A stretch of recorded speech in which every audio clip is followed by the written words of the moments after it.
साल का आखिरी सूर्य ग्रहण लगने वाला है। देश और दुनिया पर इसका बड़ा असर डालने वाला है ये ग्रहण। कहां दिखेगा, भारत पर इसका क्या असर होगा, किन राशियों को इससे लाभ हानि होगी। साल 2025 दुनिया के लिए पूरी तबाही का साल रहा है। भारत भी इससे अछूता नहीं रहा, चाहे वो हादसे हो या कुदरती तबाही। सूर्य ग्रहण से क्या तबाही और बढ़ेगी या फिर कुछ राहत मिलेगी, इन सभी बातों को लेकर हम इस खास कार्यक्रम में चर्चा करेंगे।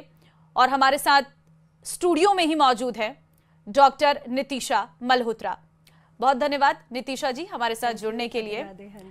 नितिशा जी, चंद्र ग्रहण के बाद अब साल का आखिरी सूर्य ग्रहण लग रहा है। सभी को राधे राधे और सभी को जय मां पीताम्बरा, न्यूज़ 18 के सभी दर्शकों को। और ममता जी देखिए, जब हमारे श्राद्ध पक्ष की शुरुआत हुई थी तो चंद्र ग्रहण पड़ा था और शुरुआत ही चंद्र ग्रहण से हुई और अंत जिस दिन सर्वपित्र अमावस्या है, महालय अमावस्या है, उस दिन सूर्य ग्रहण पड़ने जा रहा है। तो यानी ये जो श्राद्ध है और जो ग्रहण है वो कहीं ना कहीं हमारे कार्मिक कनेक्शंस को दिखाता है। जब ये ग्रहण पड़ रहा है तो सर्वात सिद्ध योग भी है, ये बहुत बड़ा योग है जो हमें श्राद्ध पक्ष में कई सालों के बाद मिला है। इसका मतलब ये है कि अगर हम अपने पितरों को प्रसन्न करते हैं, हम अपने कर्मों को अच्छा रखते हैं, तो यही सूर्य ग्रहण, यही सर्वपित्र अमावस्या हमें अच्छे आशीर्वाद दे सकती है। ममता जी, मैं एक चीज जरूर जोड़ना चाहूंगी। देखिए, जो ब्रह्मांडीय ऊर्जा है वो सर्वभौमिक है, वो हर जीवन पर, मानव जीवन हो या जनजीवन हो या जीव जंतुओं का जीवन हो या पृथ्वी प्रकृति का जीवन हो, सब पर अपना असर डालते हैं। क्योंकि नव के नव ग्रह हर क्षण हर सेकेंड मानव जीवन पर अपना असर डाल रहे हैं। इसलिए सूर्य ग्रहण का असर मानव जीवन पर, जनजीवन पर, प्रकृति पर पड़ता ही पड़ता है। जी ठीक है, लेकिन सूर्य ग्रहण का समय आपसे जानना चाहूंगी, क्या समय है जिस वक्त ये ग्रहण दिखाई देगा? जी, रात्रि के समय 10:49 पर यानी पूरे 11 बजे के आसपास ये ग्रहण शुरू हो जाएगा और 3:24 तक ये ग्रहण की स्थिति रहेगी। 1:11 से 2:22 तक जो पीक पर है सूर्य ग्रहण रहने वाला है। और इस बार सूर्य ग्रहण सदर्न हेमिस्फीयर यानी नाइजीरिया, ऑस्ट्रेलिया, फिजी, इन सब, न्यूजीलैंड, इन सब कंट्रीज में देखने को मिलेगा। भारत में ये देखने को नहीं मिलेगा क्योंकि मध्य रात्रि रहने वाली है, इसलिए सूतक पातक भी मान्य नहीं रहेगा। जी, तो मतलब राशि और नक्षत्र की अगर हम बात करें तो क्या रहेगा सूर्य ग्रहण पर? जी, सूर्य ग्रहण कन्या राशि के उत्तरा फाल्गुनी नक्षत्र में लगने जा रहा है और उत्तरा फाल्गुनी नक्षत्र वालों को और कन्या राशि वालों को इसका इम्पैक्ट जो देखने को मिल सकता है वो हेल्थ संबंधी रह सकता है कि कन्या राशि वाले हेल्थ संबंधी थोड़ी सी इनको दिक्कतें हो, क्योंकि सूर्य ऊर्जा है, सूर्य आत्मा है, सूर्य सरकार है, सूर्य शासन है और सूर्य हमारे बॉसेस भी हैं। और हमारे शरीर की अगर बात करें तो हड्डियां हैं, तो कन्या राशि वालों को कुछ दिन हेल्थ संबंधित प्रॉब्लम हो सकती हैं। इसलिए कन्या राशि वाले उत्तराषाढ़ा नक्षत्र में जिन्होंने जन्म लिया है थोड़ा सा अपना ध्यान रखें। लेकिन सिंह राशि वाले, क्योंकि सिंह राशि का स्वामी ग्रह सूर्य है, इसलिए सिंह राशि वाले भी खर्च से इस समय बचे, ज़्यादा यात्राएं इस समय ना करें तो बहुत अच्छा रहेगा। अगर मैं तुला राशि की बात करूं तो तुला राशि के द्वादश भाव में ये ग्रहण लगने जा रहा है, तो तुला राशि वाले भी निवेश करते समय बहुत सोचे, इस समय यात्राओं से बचे और किसी भी तरह के विवाद से बचे। तुला राशि वालों को निद्रा संबंधित दिक्कत थोड़ी सी देखने को मिल सकती है। वृषभ राशि की बात करूं ममता जी, तो वृषभ राशि वालों को इस समय डिसीजन नहीं लेने हैं, कोई भी बड़ा डिसीजन मत लीजिए और अपने रिश्तों को संभाल के रखिए, बच्चों के साथ थोड़ा सा समय बिताइए तो बहुत अच्छा रहेगा। मकर राशि वाले, मकर राशि वालों के भाग्य में ग्रहण लगने जा रहा है, तो इस समय यात्राएं ना करें, कोई बड़ा डिसीजन ना ले, किसी से विवाद में ना पड़े। तो ये 5 राशि वालों को रखना है थोड़ा ध्यान ज्यादा। और जो राशियां हैं उनको वो नॉर्मल है और वो सूर्य का मंत्र जाप करें, गेहूं का दान करें, तो उनके लिए भी यह सूर्य ग्रहण अच्छा रहेगा। लेकिन एक चीज इसमें जोड़ना चाहूंगी कि सभी राशि वालों के लिए इस समय जॉब छोड़ना या अपने बॉस से किसी विवाद में पड़ना या अपने पिता से कोई विवाद करना या बिजनेस में कुछ बड़ा डिसीजन लेने की मनाही है। तो कुछ दिन तक कम से कम कोई जॉब अपनी ना छोड़े, ना ही बॉस के साथ विवाद में पड़े। और अगर कोई सरकार से संबंधित दिक्कतें, कोर्ट कचहरी कुछ चल रहा है तो थोड़ा सा ये संयम रखते हुए इस समय का पूरा निर्वहन करें, अदरवाइज आपको कुछ दिक्कतें आ सकती हैं।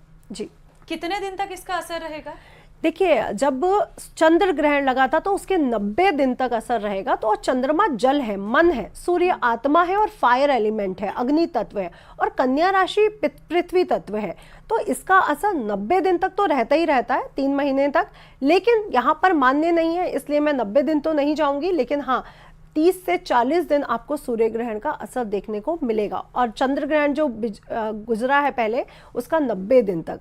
तो अभी आप देखेंगे ममता जी की कोई जंगलों में फायर संबंधित कुछ आग लग जाना, कोई फायर संबंधित कोई एक्सीडेंट्स होना, दुर्घटनाएं होना, स्पेशली भारत के जो पूर्वी क्षेत्र है वहाँ पे कोई जंगलों में आग लगना या कोई बड़ी दुर्घटना या सुनामी आना, ये चांसेस बने हुए हैं। और जो समुद्रिक क्षेत्र है यहाँ पे कुछ ना कुछ होने की संभावना है। और अगर हम सदर्न हेमिस्फीयर की बात करें तो वहाँ के लोगों को भी इस समय फायर से संबंधित कुछ दिक्कतें देखने को मिल सकती है, जैसे गाड़ियों की दुर्घटना हो जाना, एक्सीडेंट्स हो जाना, या जंगलों में आग लग जाना, या फिर अपने घर पर ही गैस से संबंधित आपको इस समय थोड़े से प्रिकॉशंस लेने चाहिए।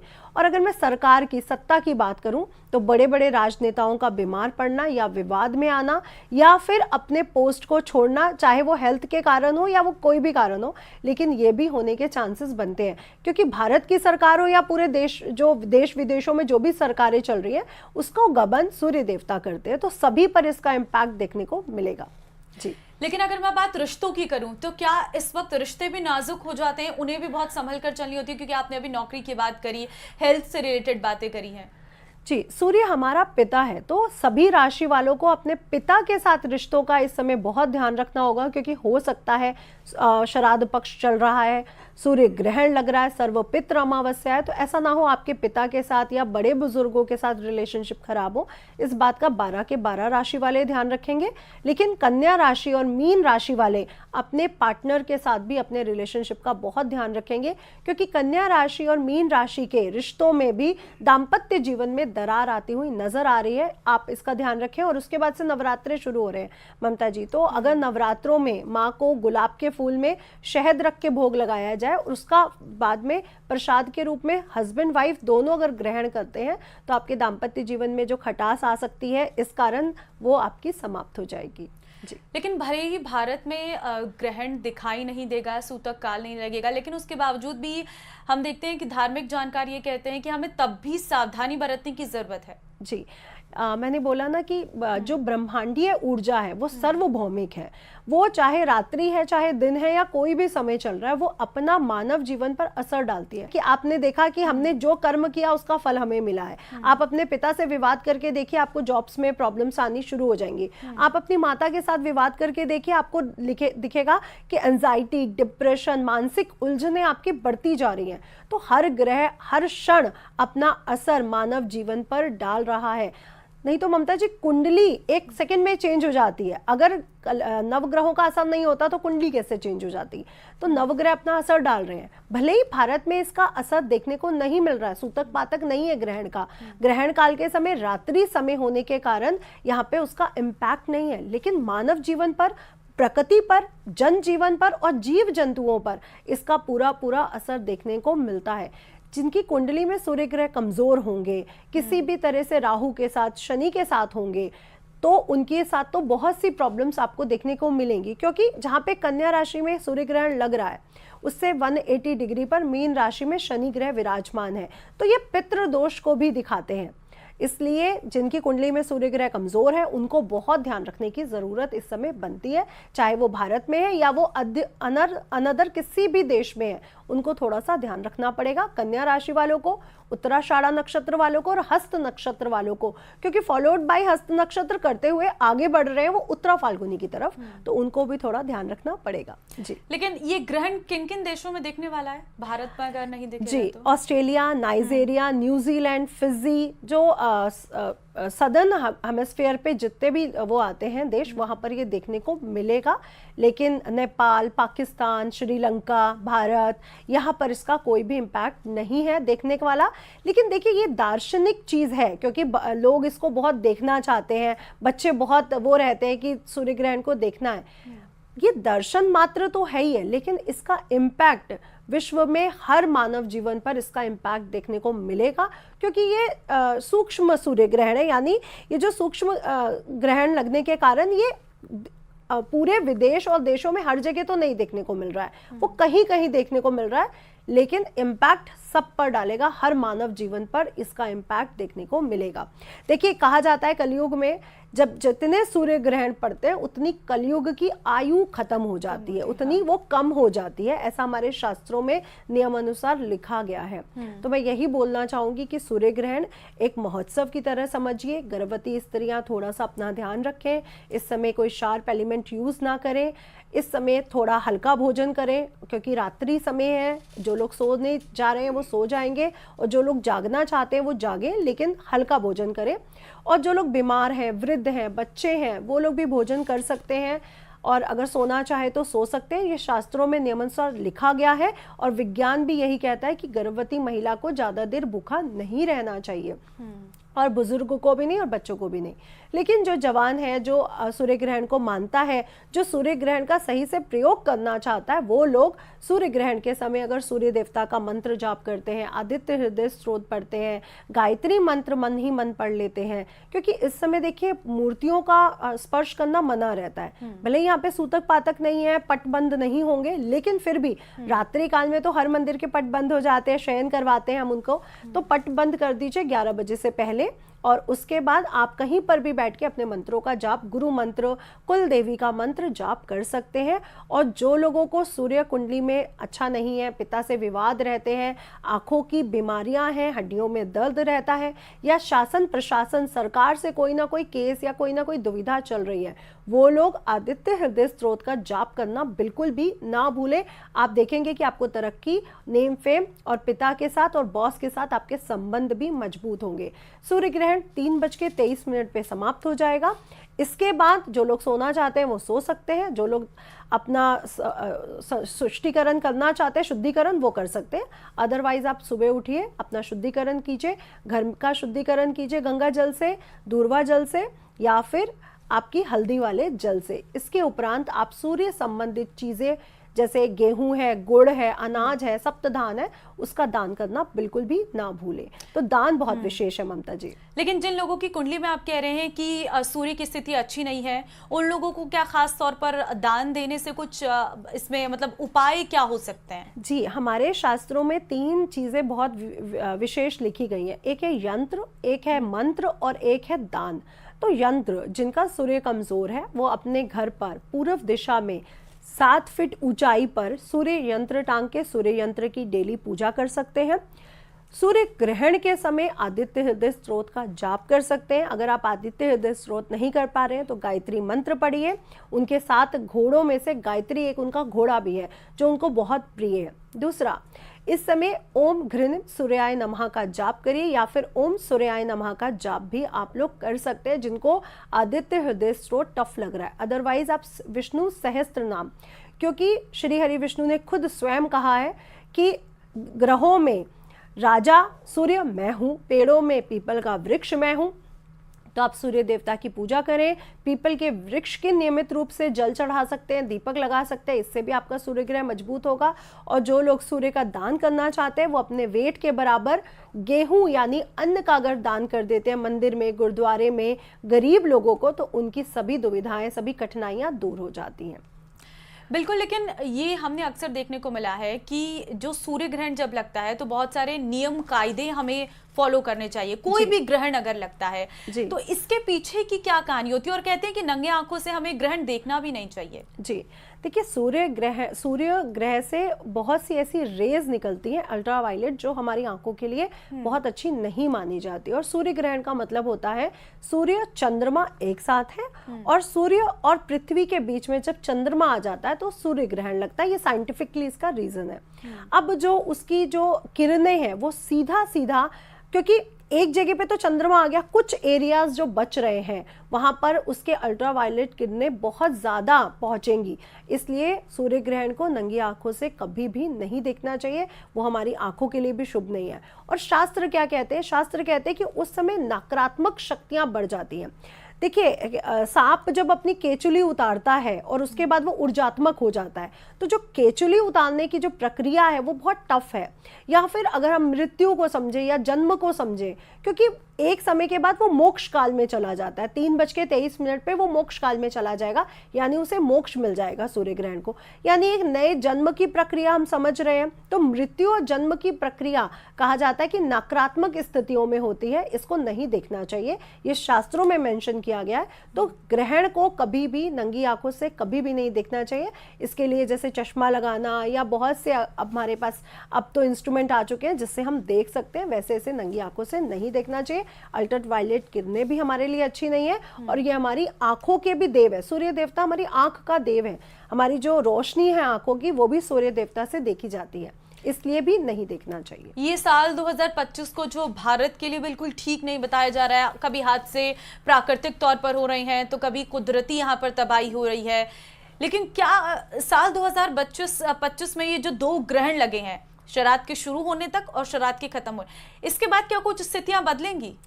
देखिए, मैं तो अभी यही कहना चाहूँगी कि अभी पूर्वी क्षेत्र में रहने वाले लोगों को, समुद्र किनारे रहने वाले लोगों को बहुत ध्यान रखना है और सरकार संबंधित विवादों से भी बच के रहना है। तो अभी तो स्थितियाँ कुछ खास अच्छी बनती हुई नवंबर तक नजर नहीं आ रही है। नवंबर के बाद जब गुरु उच्च के होंगे, क्योंकि अगर गुरु मार्गी होते तो शनि वक्री हो जाते, शनि वक्री होते तो वो मार्गी हो जाते हैं। तो कंडीशन अभी बिल्कुल बैलेंस नहीं। नवंबर के बाद कुछ स्थितियाँ अच्छी होती हुई नजर आ रही है, लेकिन ममता जी अगला सूर्य ग्रहण फरवरी 2026 में ही पड़ने जा रहा है और उसका भी नकारात्मक प्रभाव हमें देखने को मिलेगा। तो अभी स्थितियों के लिए मैं यही कहना चाहूंगी, अभी अपना ध्यान रखें, ज्यादा यात्राएं ना करें, यात्राओं से बचें, वाद विवाद से बचें। इस समय कोई बड़े डिसीजन कृपया करके नहीं ले, अदरवाइज दिक्कतें आ सकती हैं। बिल्कुल, देखिए वो कुछ चीज़ें पॉजिटिव होती हैं, कुछ चीज़ें नेगेटिव होती हैं, लेकिन कुछ अच्छी चीज़ें भी इसके बाद हो सकती हैं। वो क्या रहने वाली हैं, किन लोगों के लिए अच्छे संकेत हैं? देखिए, मंगल का साल है और 9वां महीना भी चल रहा है, और हम ये भी देख रहे हैं कि इस साल के राजा जो विक्रम संवत के राजा वो ही सूर्य है, और ये पहला ग्रहण सूर्य विक्रम संवत के अनुसार पड़ रहा है और मंगल का 2025 के अनुसार ये दूसरा ग्रहण पड़ रहा है। तो अभी तो बड़े बड़े भूकंप और बड़े बड़े आतंकवादी हमले, बड़े बड़े जो दुर्घटनाएं हैं वो हमें सुनने को मिल सकती हैं। अगर हम गुड न्यूज़ की बात करें तो देखिए, अगर आप लोग सूर्य से जुड़े हुए हैं, सूर्य देवता को डेली जल देते हैं, आदित्य हृदय स्त्रोत का जाप करते हैं, तो आपके जीवन में ये कठिनाइयाँ कम आएंगी। देखिए, मुसीबतें आती हैं तो ऐसा नहीं है कि सबके सिर पे आती हैं, चाहे वो वायु दुर्घटना हुई हो या वो आतंकवादी हमला हुआ हो, सबके लिए नहीं होता, वो कुछ लोगों के लिए होता है। तो अपना ध्यान रखें और जितना आप लोग आध्यात्मिक हो सकते हैं, देखिए लॉजिकल आध्यात्मिकता की तरफ बढ़ते हुए मैं कहूंगी, अगर आपको कोई चीज नहीं समझ में आ रही तो उसके बारे में पढ़ें, समझें, फिर आगे बढ़े, क्योंकि हमारे शास्त्रों में हर चीज को मेंशन किया गया है, आयुर्वेद में हर चीज को मेंशन किया गया। तो कुछ भी आपको ये कहने की जरूरत नहीं है कि लॉजिकली ये ठीक नहीं है, बस आपको दर्शन करना चाहिए, क्योंकि दर्शन हम लोग पढ़ते ही नहीं है, हम लोगों को पढ़ना चाहिए। तो हमें समझ में आएगा कि ये समय बहुत अच्छा है। अगर आप अपने पिता के साथ संबंध अच्छे कर रहे हैं, बॉस के साथ संबंध अच्छे कर रहे हैं, तो प्रमोशन होने के चांसेस भी बनते हैं।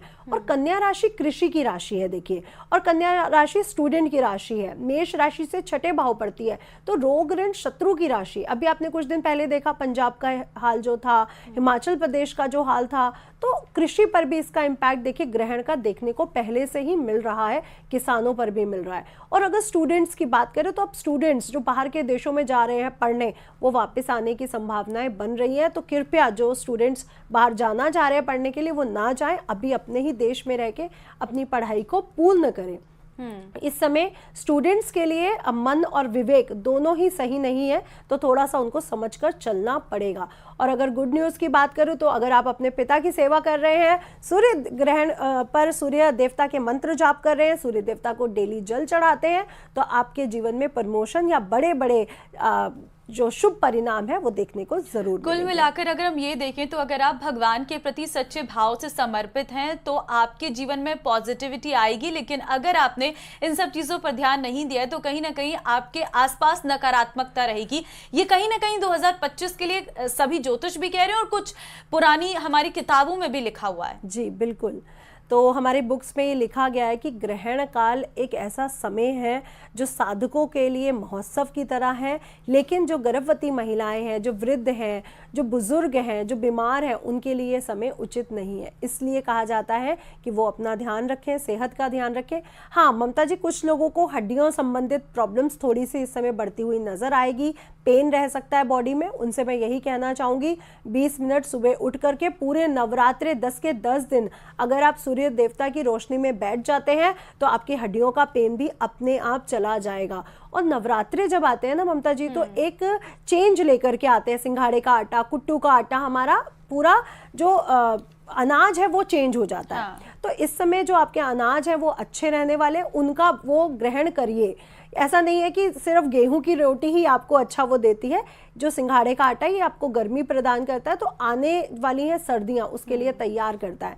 ये सब हमारे शास्त्रों में मेंशन है। और गर्भवती महिलाएं कृपया अपना ध्यान रखिए, अपनी नाभि पर चंदन का लेप लगाएं, आड़ी टेढ़ी होकर के मत सोइए, कोई भी शार्प एलिमेंट यूज मत करिए। जो भी आपके सास के द्वारा जो भी बताया जा रहा है उसका पूरा ध्यान रखिए। और बहुत टाइट कपड़े मत पहनिए, ढीले ढाले कपड़े पहनिए, ताकि गर्भ में जो शिशु है वो कहीं पर भी विचलित ना हो। क्योंकि ग्रहण काल के समय बच्चा जो गर्भ में है उस पर पूरी ऊर्जा यानी सूर्य का पूरा प्रभाव है। बच्चा जब हो जाता है तो चंद्रमा का प्रभाव होता है, जब तक बच्चा गर्भ में है सूर्य का प्रभाव है। इसलिए बच्चे का ध्यान रखना बहुत जरूरी है। लेकिन मूलांक की अगर मैं बात करूं तो किन मूलांक के लिए ये ग्रहण भारी रहने वाला है, अगर आप उस पर जरा नजर डालें तो? जी, तो अगर मैं ग्रहण के मूलांक की बात करूं तो जो 1 नंबर वाले हैं, क्योंकि अगला साल 2026 टोटल नंबर 1 पे ही आ रहा है, सूर्य के नंबर पे ही आ रहा है। जो 1 नंबर वाले हैं उनके लिए ग्रहण बिल्कुल अच्छा नहीं है। दूसरा 5 नंबर वाले, क्योंकि कन्या राशि के जो स्वामी है वो बुध ग्रह है और सूर्य के साथ बुधादित्य राजयोग उन्होंने बनाया हुआ है। दूसरा अमावस्या का दिन है, चंद्रमा और बुध की युति भी है। बुध ग्रह कन्या राशि में उच्च के हो जाते हैं, तो 5 नंबर वालों को भी इसका इम्पैक्ट, दुष्ट प्रभाव देखने को मिल सकते हैं। और अगला जो नंबर है वो है 9 नंबर।